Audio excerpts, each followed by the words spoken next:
Shri Shakti classes में स्थिर विद्युत की लेक्चर सीरीज हमारी कंप्लीट हो चुकी है, चारों पार्ट कर लिए। तो अब नहीं बोलेंगे कि स्थिर विद्युत की लेक्चर सीरीज में आज हम इसका अध्ययन करेंगे, ठीक है। वो हमारे चारों जो चैप्टर है वो सारे क्या हो गए, पूरे हो गए हैं। तो अब हम अगला जो हमारा नेक्स्ट जो हमारा चैप्टर रहेगा, चैप्टर नंबर 5 है, जो विद्युत धारा है, उसका हम अध्ययन करेंगे। स्थिर विद्युत के बारे में हमने क्या किया था कि हमारा जो स्थिर विद्युत की मतलब नाम पता चल रहा है कि स्थिर विद्युत में आवेश क्या रहेगा, आपका स्थिर रहेगा। लेकिन अब जब हम पढ़ेंगे तब हमारा आवेश स्थिर नहीं करेगा, मतलब क्या करेगा, इधर उधर दौड़ेगा वो, ठीक है। तो इधर उधर जब दौड़ेगा तो दौड़ने पर क्या होगा, वो उसके कुछ गुण हमारे को प्राप्त होंगे। तो वो क्या क्या गुण प्राप्त होंगे उसका हम अध्ययन करेंगे, ठीक है। तो स्थिर विद्युत की तो आपको समझ में आ गई होगी हैं, और समझ में नहीं आ रही है तो वापस से जाके आप वीडियो तो चेक कर ही सकते हो। ऐसा तो है नहीं कि वहां पर वीडियो नहीं देख सकते हो। तो वीडियो देखो, पढ़ो और फिर पढ़ाई कर लो अच्छी तरीके से।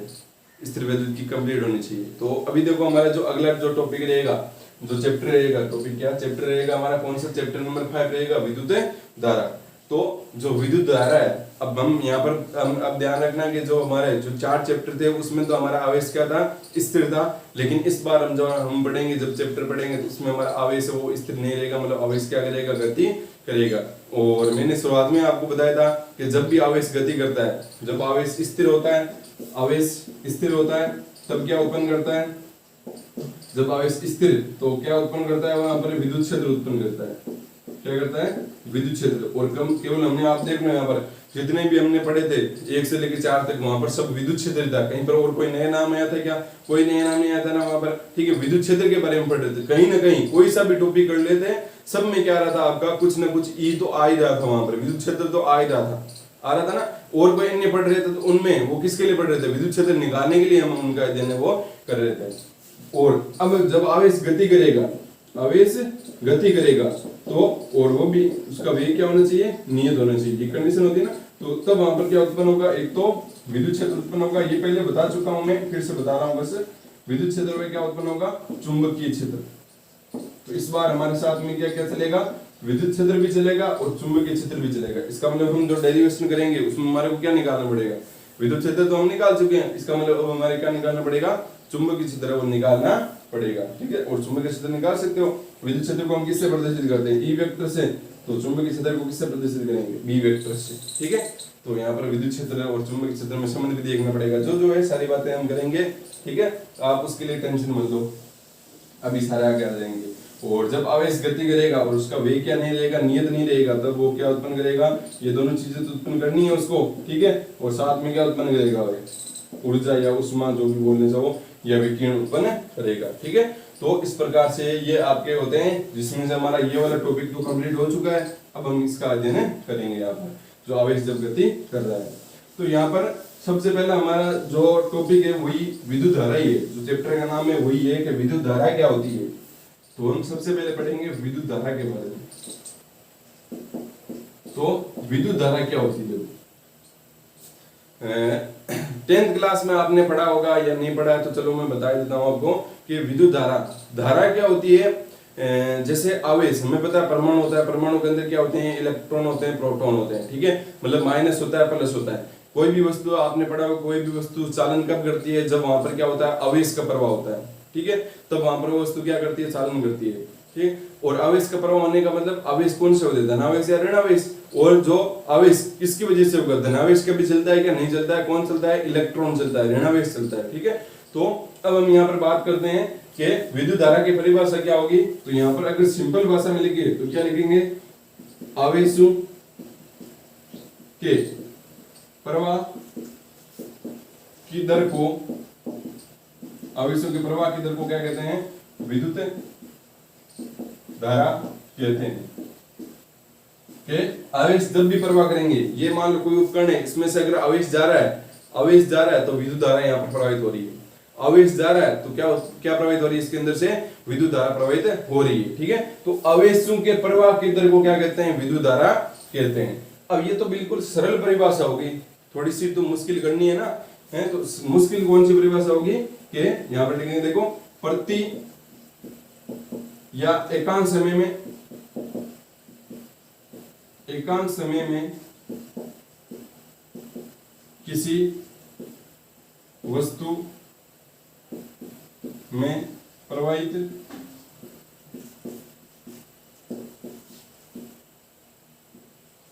होने वाले आवेश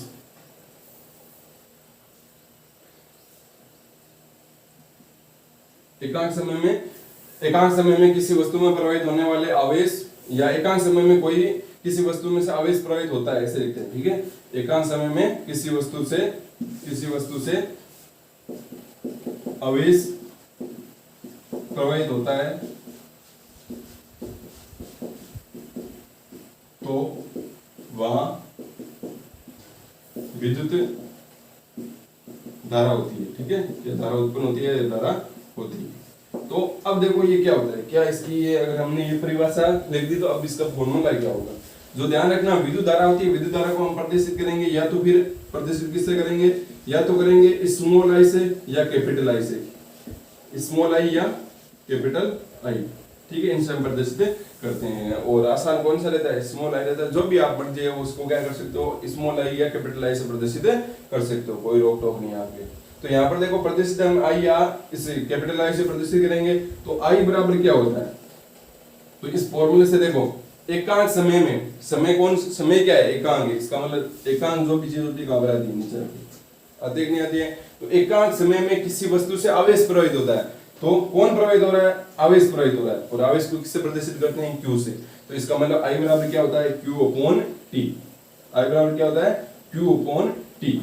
तो यहाँ पर बोल सकते हैं एकांक समय में प्रवाहित होने वाले आवेशों की प्रवाह की दर को हम क्या कहते हैं, विद्युत धारा कहते हैं। एकांक समय में आवेशों की प्रवाह की दर को क्या कहते हैं, विद्युत धारा कहते हैं। या सिंपल भाषा में आवेशों की प्रवाह की दर को क्या कहते हैं, विद्युत धारा कहते हैं। आई बराबर क्या होता है, क्यू अपॉन टी होता है, ठीक है। तो अब हम यहाँ पर हमें फॉर्मूला इसका पता चल चुका है, तो अब हम यहाँ पर ज्ञात करते हैं कि इसका मात्रक क्या होगी, क्या इसकी विभव वगैरह है वो होगी।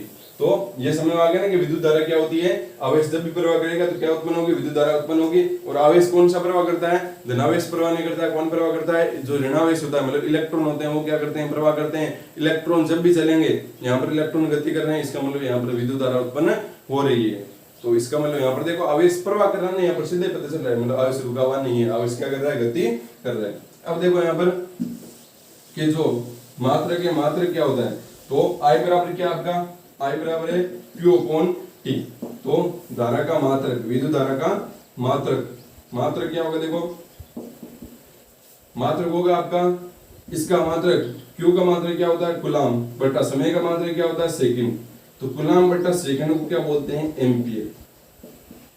क्या बोलते हैं, कूलाम बटा सेकंड को एम्पियर बोलते हैं, ठीक है। तो ये हो गया इसका क्या, ये हो गया इसका धारा का है वो मात्रक, ठीक है। अब हम बात करते हैं, और जो इसकी विमा है वो तो आसान हो जाएगी ना। विमा क्या हो जाएगी इसकी, अगर धारा की विमा की बात करें तो सीधी क्या होगी आपकी, एम्पियर होगी ना, क्योंकि यही है यहाँ पर और कुछ है नहीं यहाँ पर, तो एम्पियर हो जाएगी सीधी विमा, ठीक है। अब हम बात करते हैं कि यहाँ पर अगर t बराबर 1 सेकंड हो, t बराबर 1 सेकंड हो, तो i बराबर क्या आएगा, i बराबर q आएगा। इसका मतलब क्या हुआ, यहाँ पर वो परिभाषा लिखनी है कि अगर t बराबर 1 सेकंड हो तो i बराबर q होगा, मतलब t बराबर 1 सेकंड पर धारा की परिभाषा दो। ऐसे क्वेश्चन आ गया कि t बराबर 1 सेकंड पर धारा की परिभाषा दो, तो यहाँ पर t बराबर 1 सेकंड देखो, तो यहाँ पर क्या हो जाएगा, i बराबर क्या हो जाएगा, q हो जाएगा। तो इसकी परिभाषा क्या होगी कि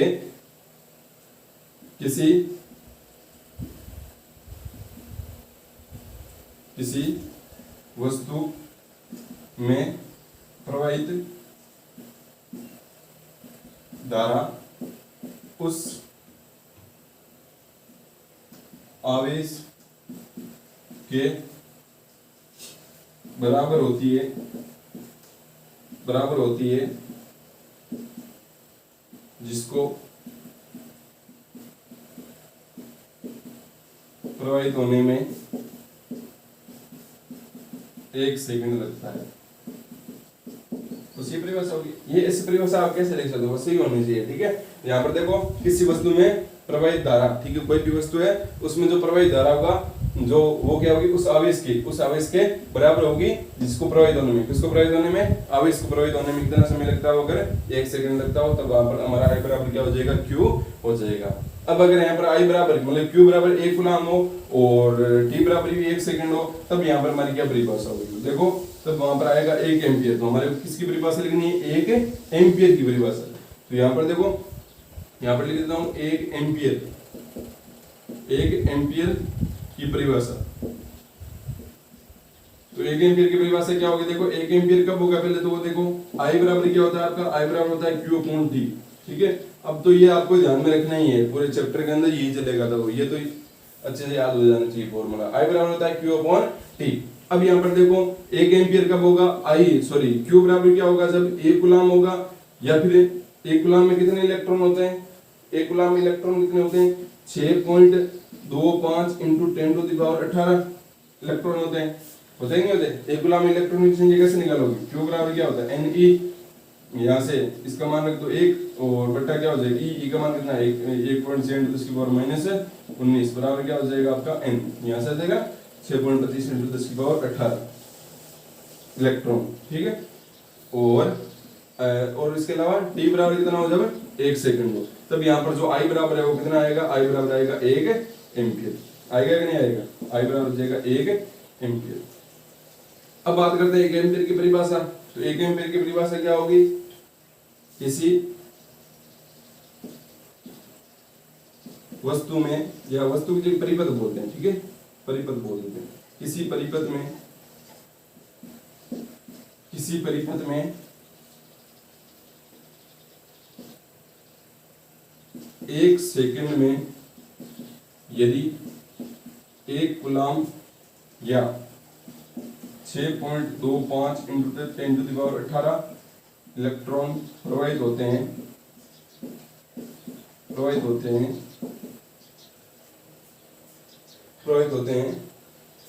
तो वहां 1 एम्पीयर धारा उत्पन्न होगी। क्या होगी, 1 एम्पीयर धारा उत्पन्न होगी। तो 1 एम्पीयर की परिभाषा क्या होगी कि किसी परिपथ में 1 सेकंड में यदि 1 कूलम या 6.25 × 10⁻18 इलेक्ट्रॉन प्रवाहित होते हैं तो वहां पर कितनी धारा मतलब आपकी प्रवाहित होगी, 1 एम्पीयर धारा प्रवाहित होगी या 1 एम्पीयर धारा उत्पन्न होगी, और इसी को हम क्या कहते हैं, 1 एम्पीयर कहते हैं। तो 1 एम्पीयर की परिभाषा इंपॉर्टेंट है, ठीक है, इसको आपको अच्छे से अध्ययन करना है। तो ये हो गई आपकी कुछ परिभाषाएं कि 1 एम्पीयर की परिभाषा क्या होती है, और I बराबर क्या होता है, Q होता है, इसका धारा का मात्रक हो गया, विद्युत धारा क्या होती है उसके बारे में मैंने अध्ययन कर लिया।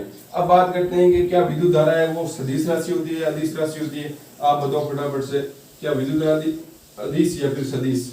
विद्युत धारा की दिशा नहीं होती, क्या होती है ना, किस साइड से किस साइड की ओर होती है, उच्च विभव से निम्न विभव की ओर होती है ना। विद्युत धारा कैसे चलती है, उच्च विभव से निम्न विभव की ओर,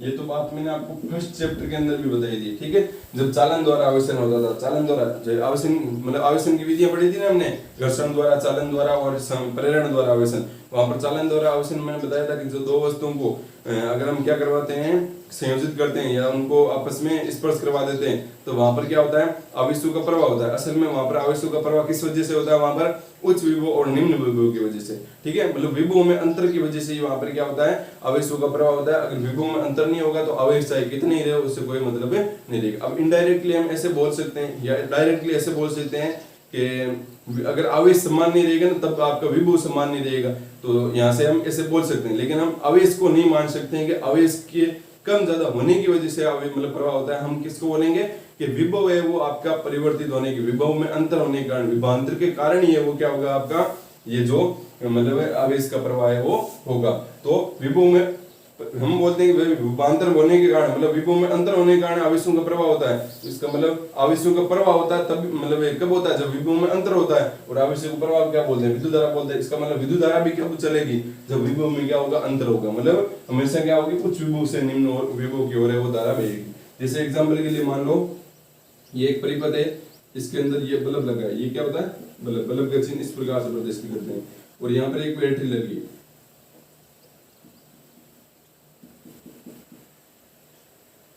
चलो यहाँ पर एक बैटरी लगाते हैं, ऐसे नहीं लगाते हैं, ऐसे लगाते हैं बैटरी, ठीक है, ये वाली बैटरी, चिन्ह तो वही है लेकिन आपको समझाने के लिए कौन सी आपकी सही है देखते हैं। यहाँ पर मान लो 5 वोल्ट है, यहाँ पर 2 वोल्ट है। एक परिपथ और लेते हैं, ये बैटरी इस प्रकार से है,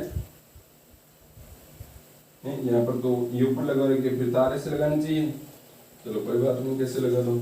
यहाँ पर है माइनस का 5 वोल्ट, यहाँ पर है माइनस का 6 वोल्ट। और एक परिपथ और लेते हैं।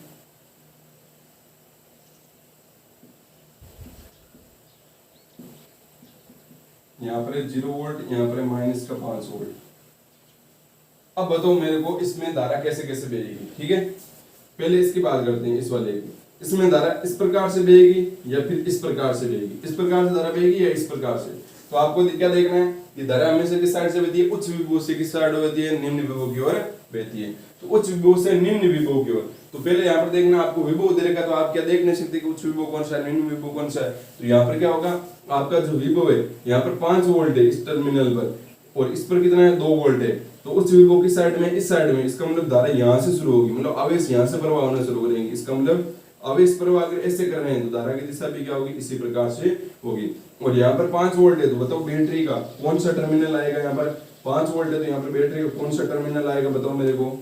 यहाँ पर आएगा बैटरी का धनात्मक टर्मिनल, क्योंकि धनात्मक टर्मिनल होता है उसी पर विभव क्या होता है, अधिक होता है। क्यों अधिक होता है जो धनात्मक टर्मिनल होता है, क्योंकि हम अनंत से कौन सा आवेश लेकर आते हैं, हमेशा धनावेश लेकर आते हैं।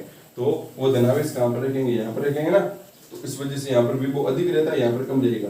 यहाँ पर 5 वोल्ट था, यहाँ पर 2 वोल्ट था। इस वजह से यहाँ पर क्या होगा, आपका आवेश है वो कुछ इस प्रकार से चलेगा, या विद्युत धारा आपकी इस प्रकार से चलेगी। इसकी बात करते हैं, तो यहाँ पर कौन ज्यादा होगा, देखो -5 वोल्ट ज्यादा है, -6 वोल्ट ज्यादा है। तो यहाँ पर माइनस कौन सा ज्यादा है, -5 वोल्ट ज्यादा है। -6 वोल्ट तो क्या छोटा ना, तो इसका मतलब यहाँ पर -5 वोल्ट है। आपको तो वो देखना है बड़ा छोटा कौन सा, उच्च विभव कौन सा, निम्न विभव कौन सा है। तो यहाँ पर उच्च विभव है, इसका मतलब यहाँ पर बैटरी का प्लस और यहाँ पर माइनस, इसका मतलब धारा का प्रवाह कुछ इस प्रकार से होगा, होगा कि नहीं होगा। और उसकी बात करते हैं, यहाँ पर भी आप देखो, यहाँ पर 0 वोल्ट है और यहाँ पर -5 वोल्ट है। ज्यादा कौन है, 0 वोल्ट ज्यादा है भाई। 0 बड़ा होता है ना -5 से, इसका मतलब 0 वोल्ट ज्यादा है। इसका मतलब धारा का प्रवाह क्या होगा आपका, इस प्रकार से होगा। तो मतलब 0 वोल्ट पर धनावेश और यहाँ पर ऋणावेश, तो यहाँ पर इस प्रकार से ये होगा, ठीक है। तो इस प्रकार से क्या हो गया, धारा का चलन होता है। यहाँ से समझ में आ गया होगा कि धारा का जो चलन था वो कैसे होता है, उच्च विभव से निम्न विभव की ओर होता है। अब यहाँ पर बात कर रहे थे हम, इसकी बात नहीं करते, हम बात कर रहे थे कि यह धारा सदिश राशि है या फिर अदिश राशि है। हमने पढ़ा है कि सदिश राशि कौन सी होती है, जिसका परिमाण भी होता है और जिसकी दिशा भी होती है। तो परिमाण तो धारा का होगा, कोई भी वस्तु उसका परिमाण तो होगा ना, कोई भी राशि उसका परिमाण तो होगा ही होगा। बात करते हैं दिशा के आधार पर हम बता सकते हैं कि दिशा जिसकी होगी वो सदिश और जिसकी दिशा नहीं होगी वो क्या होगी, अदिश राशि होगी। तो यहाँ पर इसका परिमाण भी है और इसकी दिशा है क्या, इसकी दिशा है कहाँ पर है, उच्च विभव से निम्न विभव की ओर या धनावेश से ऋणावेश की ओर, है ना। यहाँ पर इसका मतलब विद्युत धारा है वो क्या होनी चाहिए, सदिश राशि होनी चाहिए ना, सदिश राशि। लेकिन ये सदिश राशि नहीं होती है। विद्युत धारा क्या होती है, विद्युत धारा है वो क्या होती है, अदिश राशि होती है, अदिश राशि होती है। अब क्यों होती है अदिश राशि, भाई किस कारण से होती है अदिश राशि। तो विद्युत धारा अदिश राशि होती है क्योंकि ये सदिश योग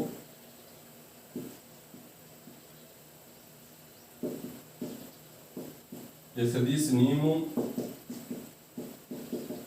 का पालन नहीं करती है। सदिश योग या सदिश नियमों का क्या नहीं करती, पालन नहीं करती, ठीक है। क्या मतलब एक सदिश राशि के जो भी नियम होते हैं ना, जैसे हमने पढ़ा था वहां पर पिछले जो कक्षाओं में, वहां पर किस प्रकार से हम जब गुणा करते हैं तब हमारे को कोई एक मान प्राप्त होता है, ठीक है। दिशा है वो क्या होती है आपकी, तल होता है, उसके लंबवत होती है सदिश राशि, ऐसा पढ़ा था ना हमने। तो ये क्या करती है, विद्युत धारा है इसकी दिशा तो होती है लेकिन ये क्या नहीं करती है, सदिश नियमों का पालन नहीं करती है। और जो सदिश नियमों का पालन नहीं करेगा वो क्या होगी, सदिश राशि थोड़ी होगी, वो क्या होगी, अदिश राशि होगी। इसलिए विद्युत धारा क्या है आपकी, अदिश राशि होती है, ठीक है। इसकी दिशा होते हुए भी विद्युत धारा है वो क्या रहती है, आपकी अदिश राशि होती है। तो ये बात आपको ध्यान में रखनी है, ठीक है। मतलब विद्युत धारा की दिशा वो क्या से होती है, उच्च विभव से निम्न विभव की ओर होती है और इसका परिमाण भी होता है। फिर भी ये वो विद्युत धारा है वो क्या होती है, अदिश राशि होती है। क्यों अदिश राशि होती है, क्योंकि विद्युत धारा है वो क्या होती है, विद्युत धारा है वो सदिश नियमों का पालन नहीं करती। इसके बारे में और अध्ययन हम करेंगे अच्छे से कि सदिश क्यों नहीं होती, उसका कारण एक आगे हो रहेगा, वो बाद में जब आएगा तब आपको बता दिया जाएगा। तो ये हमने पढ़ लिया यहाँ पर विद्युत धारा के बारे में कि विद्युत धारा है वो क्या होती है, किस प्रकार से मतलब चलती है और किस प्रकार से इसका कौन से इसका मात्रक होता है, और इनके बारे में हमने अच्छे से वो देना कर लिया। विद्युत धारा वो एक अदिश राशि होती है, इसका फॉर्मूला I बराबर Q अपॉन T होता है। तो ये आपको समझ में आना चाहिए, ये इस चैप्टर का बेस है, ठीक है, इसको आपको अच्छे से समझना है। अब बात करते हैं कि धारा के प्रकार, धारा कितने प्रकार की होती है। धारा के प्रकार, तो धारा मुख्यतः दो प्रकार की होती है, ठीक है। सिंपल भाषा में अगर बात करेंगे, दैनिक जीवन मतलब बात करेंगे तो उसके लिए थोड़ी सी अलग है हम यहाँ पर, ठीक है। तो यहाँ पर सिंपल तरीके से देखें, धारा दो प्रकार की होती है, एक होती है स्थिर धारा और दूसरी होती है आपकी परिवर्ती धारा। परिवर्ती धारा मतलब धारा में दो प्रकार की होगी, एक होगी स्थिर धारा और एक होगी परिवर्ती धारा। स्थिर धारा मतलब जिसका परिमाण है वो क्या रहे, समय के साथ में नियत रहे। तो स्थिर धारा की परिभाषा लिख लेते हैं यहाँ पर सबसे पहले। स्थिर धारा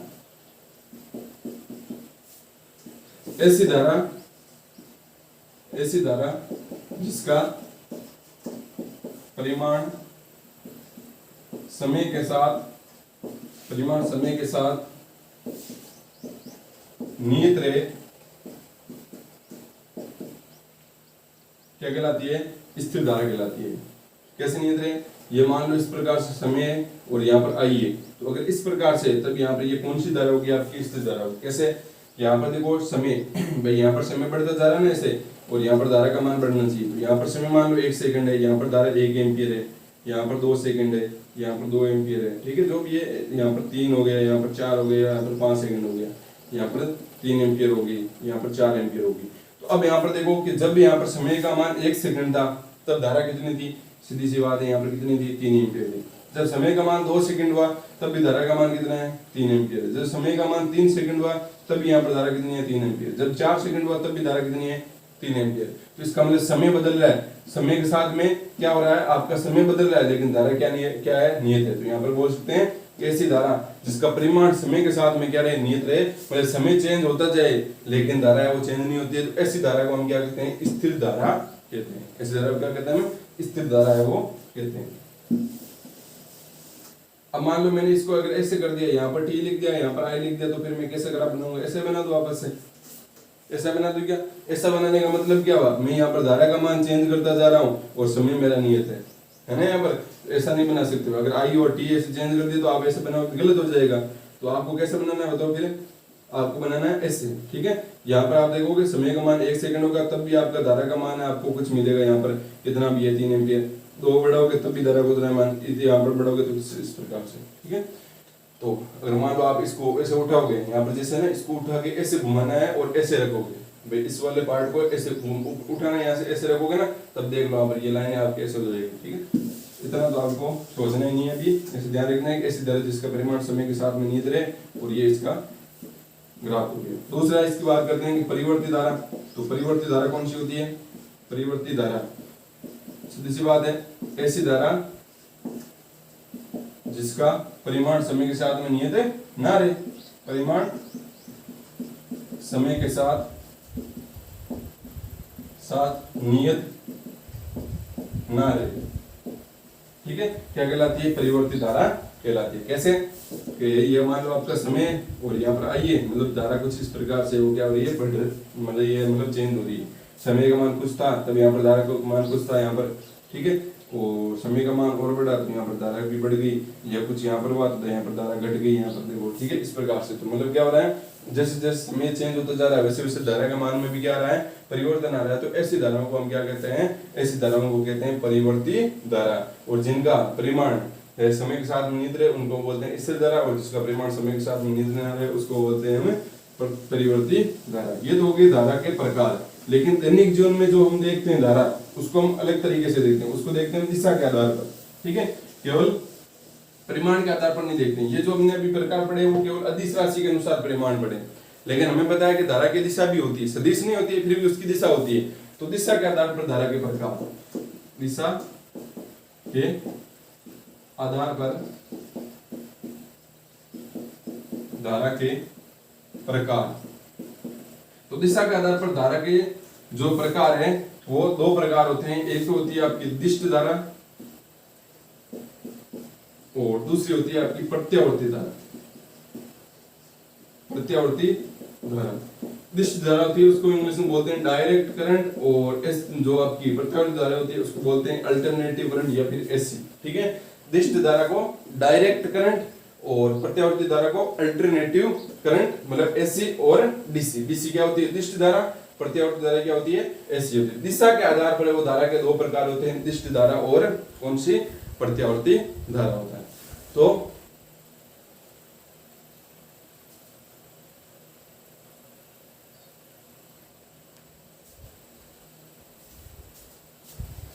इसकी हम परिभाषा पढ़ते हैं। देखो परिभाषा क्या होगी इनकी सबकी, दिष्ट धारा क्या होती है। तो सबसे पहले दिष्ट धारा की परिभाषा पढ़ते हैं यहाँ पर। दिष्ट धारा या डायरेक्ट करंट वो ऐसी धारा जिसका परिमाण व दिशा दोनों समय के साथ नियत रहे। क्या कहलाती है? आपकी दिष्ट धारा या डीसी कहलाती है। मतलब ऐसी धारा जिसका परिमाण, जैसे हमने देखा तो वहां पर पीछे एक स्थिर धारा थी। ठीक है, स्थिर धारा में क्या था? परिमाण समान था, और यहाँ पर भी क्या? परिमाण समान, लेकिन यहाँ पर दिशा भी समान हो। दिशा के दोनों के साथ में, समय के साथ में क्या रहे? नियत रहे। ठीक है, दिशा भी क्या रहनी चाहिए? नियत रहनी चाहिए। तो ऐसी धारा को हम क्या कहते हैं? दिष्ट धारा कहते हैं। तो दिष्ट धारा में कैसा डायग्राम बनेगा? तो ये इस प्रकार से यहाँ पर ये आई है, ये टी है, तो यहाँ पर ये इस प्रकार से जो है वो क्या होगी? आपकी दिष्ट धारा है। क्योंकि यहाँ पर देखो इसका परिमाण भी नियत है और दिशा भी नियत है। दिशा नियत कब नहीं होती? जब कुछ इस प्रकार से होती है, तब ये दिशा है वो क्या नहीं रहती आपकी, सॉरी ऐसे नहीं, मतलब दिशा दिशा दिशा कैसे? यहाँ पर दिशा दो प्रकार की होती है। दिशा क्या होती है? एक तो होती है यहाँ पर ऊपर वाला जो होगा क्वाड्रेंट, वो किस में होगा? प्लस में होगा। नीचे कौन सा होगा? माइनस में होगा। ऐसे करते हैं। तो दिशा कैसे? मतलब यहाँ पर ये जो धारा है, फिर धारा का मान यहाँ पर इस प्रकार से यहाँ पर ऐसे हो रही है, तब वहां पर उसकी दिशा भी नियत नहीं रहती है और परिमाण भी नियत नहीं रहता है। ठीक है, तो इस प्रकार से मतलब जब परिमाण भी यहाँ पर नियत है, मतलब धारा का मान चेंज नहीं हो रहा जैसे जैसे समय का मान बढ़ रहा है, और दिशा भी चेंज नहीं हो रही। मतलब दिशा ऐसे थोड़ी है यहाँ पर चलते चलते ऐसे होगी, ऐसा नहीं बना यहाँ पर। तो इस प्रकार से दिशा भी नियत है, तो ऐसी धारा को हम क्या कहते हैं? दिष्ट धारा कहते हैं। अब ये जो है ना इस प्रकार से नीचे भी हो सकती है, जरूरी नहीं है कि यहाँ पर भी हो, यहाँ पर भी हो सकती है, लेकिन दिशा और परिमाण तो दोनों नियत है ना। तो दिशा और जिसका परिमाण नियत रहेगा समय के साथ में, वो क्या कहलाएगी? दिष्ट धारा कहलाएगी। अब बात करते हैं कि प्रत्यावर्ती धारा कौन सी होती है, मतलब ऐसी कौन सी होती है, मतलब अल्टरनेटिव करंट कौन सी होती है। तो प्रत्यावर्ती धारा, तो प्रत्यावर्ती धारा कौन सी होती है? ऐसी धारा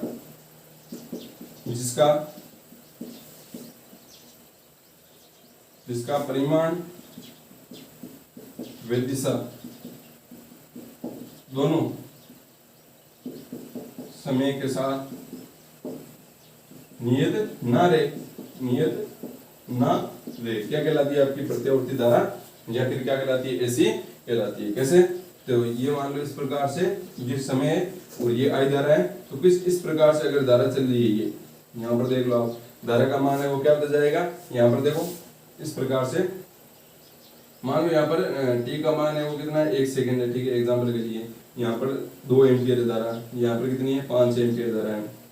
तो इस प्रकार से आप देख पा रहे हो कि जैसे जैसे समय चेंज हो रहा है, जैसे यहाँ पर 0 था, जब समय कितना था? 0 सेकंड था, तब धारा कितनी थी आपकी? अधिकतम थी कितनी? 5 एम्पियर। जैसे यहाँ पर समय 1 सेकंड हुआ, तो यहाँ पर धारा कितनी है? देखो यहाँ पर जो लाइन है इसको यहाँ पर 1 सेकंड में धारा कुछ यहाँ पर बीच में रहेगी, जो भी 4 एम्पियर जितनी भी। ठीक है, यहाँ पर कुछ मान हुआ आगे 2 सेकंड हुआ, 2 सेकंड पर धारा क्या होगी आपकी? 2 सेकंड पर धारा देखो 0 हो गई, परिमाण ही नहीं है कोई, तो 2 सेकंड पर धारा क्या होगी? 0 होगी। फिर यहाँ पर आप देखो यहाँ पर परिमाण नियत नहीं रह रहा है, लेकिन जैसे आप 3 सेकंड में जाओगे तो 3 सेकंड में आप क्या देखोगे कि यहाँ पर धारा आपको अधिकतम प्राप्त हो रही है, लेकिन दिशा उसकी उल्टी होगी। भाई पहले ऊपर थी, अब क्या होगी? नीचे हो गई। तो इस प्रकार से यहाँ पे क्या हो रहा है? धारा का मान है वो क्या हो रहा है? समय, धारा का मान है जो समय के साथ में जो परिमाण और दिशा वो दोनों ही यहाँ पर क्या नहीं रही? नियत नहीं रह रही है। जिस जिस समय चेंज होता जा रहा है वैसे परिमाण भी चेंज हो रहा है और दिशा भी यहाँ पर क्या हो रही है? चेंज हो रही है। ये प्लस में आ रहा है, ये माइनस में आ रहा है, मतलब दिशा जैसे क्या होती जा रही है? चेंज होती जा रही है। तो ऐसे धारा को हम क्या कहते हैं? प्रत्यावर्ती धारा कहते हैं। ठीक है, तो ये होगी आपकी दिशा के आधार पर धारा के प्रकार। दिष्ट धारा और प्रत्यावर्ती धारा ही इंपोर्टेंट है, इनको सबको आपको अच्छे से अध्ययन करना है कि क्या प्रत्यावर्ती धारा होती है, क्या दिष्ट धारा होती है। इसी का हम सारी चीजों का क्या करेंगे? आगे अध्ययन करेंगे। अब एक बात और कि यहाँ पर बताओ कि दिष्ट धारा अधिक मतलब खतरनाक है, ये फिर प्रत्यावर्ती धारा अधिक खतरनाक है। प्रत्यावर्ती धारा कौन सी? हमारे घरों के अंदर जो धारा आती है ना, वो कौन सी धारा होती है? प्रत्यावर्ती धारा होती है, ठीक है। और जो बैटरी के अंदर होती है, जैसे मतलब जो आपकी इन्वर्टर होता है, इन्वर्टर के अंदर जो बैटरी होती है ना, या फिर गाड़ियों के अंदर जो बैटरी होती है, उसके अंदर कौन सी धारा होती है? दिष्ट धारा होती है। और घरों में कौन सी आती है? प्रत्यावर्ती धारा होती है। तो बताओ यहाँ पर ज्यादा खतरनाक कौन सी है? प्रत्यावर्ती ज्यादा खतरनाक है या फिर दिष्ट धारा खतरनाक है? तो आप बोलोगे यहाँ पर प्रत्यावर्ती धारा ज्यादा खतरनाक है, क्योंकि घरों के अंदर हवा आती है, उसी से हमारे को झटके लगते हैं। बैटरी से तो झटके लगते नहीं है, लेकिन ऐसा कदापि भी नहीं है। सबसे अधिक जो खतरनाक धारा होती है वो कौन सी होती है? दिष्ट धारा होती है। क्यों होती है? दिष्ट धारा का जब मान कम रहेगा ना, मान कम रहेगा तब वहां पर वो हानिकारक नहीं रहेगी, ठीक है। लेकिन जब दिष्ट धारा का मान अधिक हो जाता है, जब मान लो आपने एक बहुत सारी मतलब 50-60 बैटरी को रखा और फिर उस सबको जोड़ा, ठीक है, और फिर आपने वहां पर अगर हाथ लगा लिया तो फिर बहुत ज्यादा डेंजर हो जाएगा वहां पर, ठीक है, खतरनाक हो जाएगा। प्रत्यावर्ती धारा में क्या होता है? प्रत्यावर्ती धारा में अभी हमने देखा कि धारा का मान क्या होता है, कुछ इस प्रकार से, एक बार अधिकतम, एक बार जीरो हो गया। तो यहाँ पर क्या होता है? आपने सुना होगा कि जैसे प्रत्यावर्ती धारा के मतलब जैसे करंट लगता है तो वहां पर क्या होता है? एक बार व्यक्ति को क्या क्या किया जाता है? एक बार तो वो पकड़ लेता है, ऐसे सुना ना आपने, और फिर छोड़ दिया जाता है। तो ऐसा क्यों होता है? क्योंकि वहां पर एक बार धारा का मान अधिकतम, एक बार शून्य। तो ये मतलब धारा का मान इसमें शून्य होता है प्रत्यावर्ती धारा में, ऐसे में, इसलिए यहाँ पर ये कम हानिकारक है। अब ज्यादा वोल्टेज होगा तो हानिकारक होगी, सीधी सी बात है, ठीक है। और इसी प्रकार से दिष्ट धारा भी हानिकारक होती है, लेकिन दिष्ट धारा में वो धारा का मान शून्य होता ही नहीं है, जो नियत है वो नियत रहेगा। मतलब एक बार जिसके चिपक गया दिष्ट धारा के तो वापस वहीं पर रहेगा, मतलब वापस से नहीं छूट सकता। लेकिन प्रत्यावर्ती धारा में क्या होता है? एक बार जब जीरो होता है तो वो छूट सकता है वहां पर। तो इस प्रकार से आपको ध्यान रखना है कि जब ज्यादा मात्रा में दिष्ट धारा हो तो ज्यादा हानिकारक है, नहीं तो प्रत्यावर्ती धारा है वो क्या है? अधिक हानिकारक है। तो इसके बारे में हमने विद्युत धारा के बारे में पढ़ लिया। विद्युत धारा क्या होती है? धारा के प्रकार पढ़ दिए, दिशा का धारा के प्रकार पढ़ लिए। अब हम जो अगला टॉपिक रहेगा उसको हम अगले वीडियो लेक्चर में कवर करेंगे। इसको आपको अच्छे से वो अध्ययन करना है, और पीछे से जो चैप्टर है उनको भी आपको अध्ययन करते जाने हैं, न्यूमेरिकल मिलाते जाने हैं, एग्जाम्पल करते जाने हैं। न्यूमेरिकल और एग्जाम्पल है वो अच्छे से मिला लेने हैं सबको, सारे के सारे, ठीक है। तो बाकी का अध्ययन हम अगले वीडियो लेक्चर में करेंगे।